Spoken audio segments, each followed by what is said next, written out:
In 14 hours, everything fell apart. Everything I come to know as a 25-year-old fell apart. The peace that I come to enjoy in my time living in England, the people that I come to call as friends, and more importantly, as family, the place that I have come to call home. In 14 hours, over the course of a flight back from England to Singapore, I lost everything I knew. And I didn't know how to cope. I ended up using food to starve the emotions within me. Each day when I woke up, I would use food to starve the anxieties that I felt at not knowing what was next for me. I had finished this great degree and I was now back in Singapore with no job, nothing to do, and no idea how to move forward. I was grieving. And I was grieving really badly. Sometimes it felt so physical that it felt like someone had stabbed my heart, pulled it out, and left it out to bleed. It was that physical. Today, I wanted to share with you 3 lessons that I learned from that experience so that you can also understand how you can navigate your own journey through depression and binge eating. Wherever you are in your journey, I hope you realize this, that you are not alone in this journey and that people have gone before you in this journey and have come out wholer, stronger, and surer. And so, even though your journey is definitely unique to you, please don't feel like you are alone. Firstly, there is a runway to depression. Even though there's COVID, I hope you haven't forgotten what it feels like to fly on a plane. And whenever the plane approaches the airport and prepares to land, there's a runway. And as you see the plane bank to its side and approach the runway, you'll realize that there's a specific protocol that is set in place on the plane. You will start hearing the airline stewardess asking you to go back to your seats, to stop using the washroom, and to buckle on your seat belts.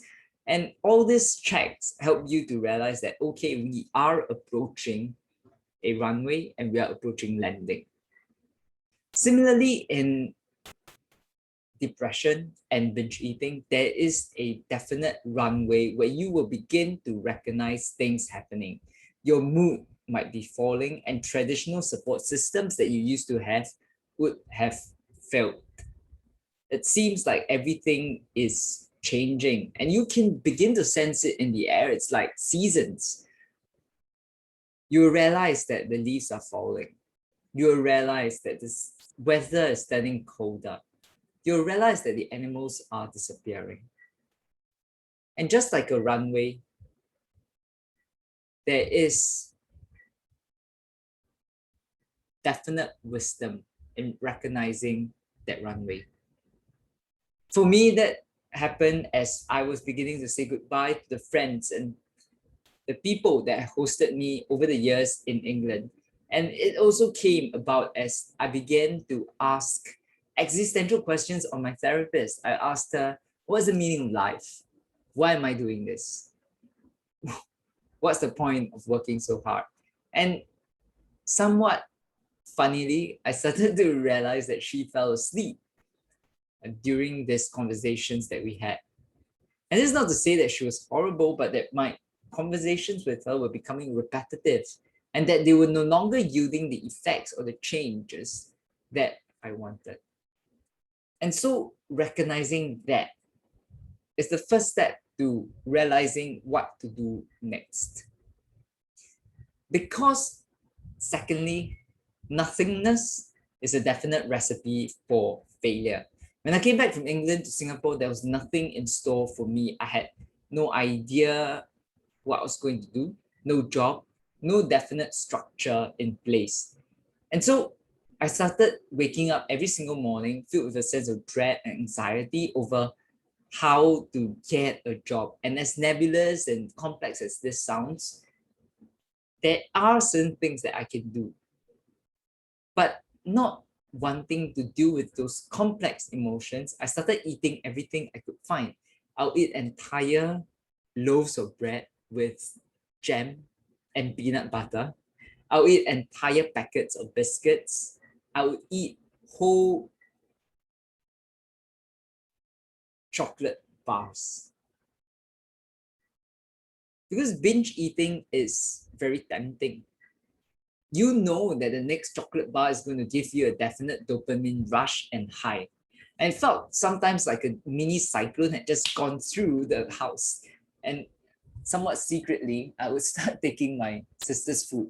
And please don't tell this to them, but whenever they ask me, like, hey, what happened to my food? I'll tell them, the dog ate it. Well, it didn't sound very convincing, but yeah, it worked for a little while. But the point is that when you had no structure, naturally your mind is going to race, it's going to run, and it's going to want to fill it with something. And for me, binge eating was that definite something because it felt like there was something physical going into the emotional emptiness that I was feeling, but it was ending up harming me. And today, that might be the same for you. You might feel like you're in the state where there's nothing in store for you. And what is important is that after recognizing the runway, you need to set in place certain structures. For me, that came in doing ad hoc activities like painting my auntie's house. Even though it sounded ridiculous that I was going from being a board director to painting my auntie's house, it gave me structure. I also started to get out into support groups to ensure that there was definite things that I could look forward to. It also provided a good excuse not to eat as much because going outside there wasn't so much free food and I didn't want to buy food. And so support systems and structure help in giving you that sense of meaningful activity. Many people say that you shouldn't stuff your emotions when you are feeling horrible and depressed, and you shouldn't stuff it with activities so that you appear busy without addressing the root issues. What I'm saying is that there is a definite point in stuffing it with meaningful activities that give your life structure and help you to feel like you're contributing to something greater than yourself. As Jonathan Haidt says in his book, The Happiness Hypothesis, S equals to V, voluntary activities, plus your biological set points, plus your relationship with your work, your relationship with others, and your relationship with something greater than yourself. These 5 factors help you to feel a greater sense of happiness.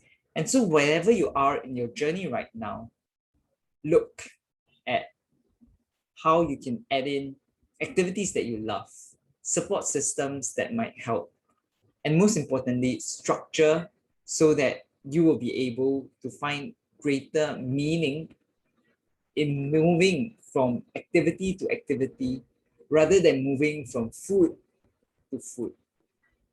Because when there's nothing, it's very tempting to chase our most innate human needs, like food. And you definitely don't want to end up in that state where you're stuffing yourself and not knowing how to stop. The third thing, and probably for me, what was the most important change, was letting go of control. Now, what do I mean? When I first came back, I started seeing a therapist, and my therapist recommended that I see a psychiatrist. Okay, so far so good. So I went to see my psychiatrist, and the first thing he said was, John, maybe you want to consider taking some antidepressants. And I said, no, thank you. Bye-bye. When I told this to my therapist, he said to me, John, I take insulin jabs every day for my diabetes. Am I going to say I rely on a chemical high to feel good? John, you haven't even tried. How would you know? When I heard that, I took a step back and I started realizing that he was right. I hadn't even tried. How could I say that I was just going to depend on a chemical high for the rest of my life? And whenever I hear and counsel people that talk about their own experiences with medication, they often say this: I don't want to depend on a pill for happiness. And I understand that not fully, but I hear that concern because I experienced that too. I didn't want to depend on a pill, popping pills for happiness. It looked like a drug. I felt like a druggie, like a drug addict. And the thing about taking pills for your depression is that very often it does feel like giving up that sense of control. Now you are being controlled, or your emotions are being controlled by a pill. And you feel like, oh my gosh, like I used to be able to do this myself. How can I now depend on a pill? I want you to stop, pause, and ask yourself, why are you so averse to this? Are you scared? Are you scared of letting go of control? Because today, taking a pill for a certain period of time is not guarantee that you'll take it forever. And today, if you're struggling with sickness, you would take a pill for your flu. And if you're struggling with a mental distress, then what is the difference? Very often we think that because it is a mental distress and it's not something that we can see, it's not something physical, we don't have to take something physical like a pill. I can just get out of this through another self-help technique, another personal development, another book I read, another therapist I see. I want to get through this alone. But I'm not a doctor. I'm not saying that you have to take a pill to be better. But what I'm saying is that it helped for me because at that moment of time when I decided and I agreed to take that pill, I accepted that I needed help. I accepted that I was powerless over my condition and I submitted to my treatment. I submitted and accepted the professionals' help. Today, you are not alone in this journey of depression. You don't have to struggle through this alone. You have professionals that are keen to help you and that they are willing to help. It is difficult to let go of control. But today, be kind to yourself. Let go of that struggle to control everything. And know that you are not alone in this journey. Professionals want to help you. They are not there because they want you to get hooked onto a pill. They are there because they want the best for you. And today, let go. Accept that the situation in your life is difficult, it's hard, but it's not going to be forever. In closing, I want to share a story. Many of us look for the point where we are out of depression and where we can live, laugh, and love. For me, that moment came one night when I started laughing uncontrollably at a joke that someone said at the Toastmasters Club. And I realized that that was the point where I found myself again. And today in this journey, you might find yourself lost. You might find yourself losing things that you never thought you would lose. Like your happiness, your joy, your sense of purpose, your meaning, your identities.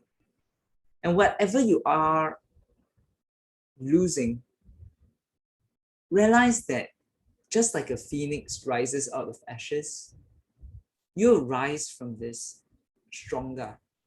surer, and more steadfast. This is a journey. And this is a journey that starts with you taking the first step. It is not something nice to be on, but it is something necessary for your maturity, for your growth, and for your happiness. Because without the lows of life, how can we experience its highs? Today, what was the most helpful thing for you in your own journey through depression? Let me know in the comments below, and I would love to hear what helped for you so that it helps others.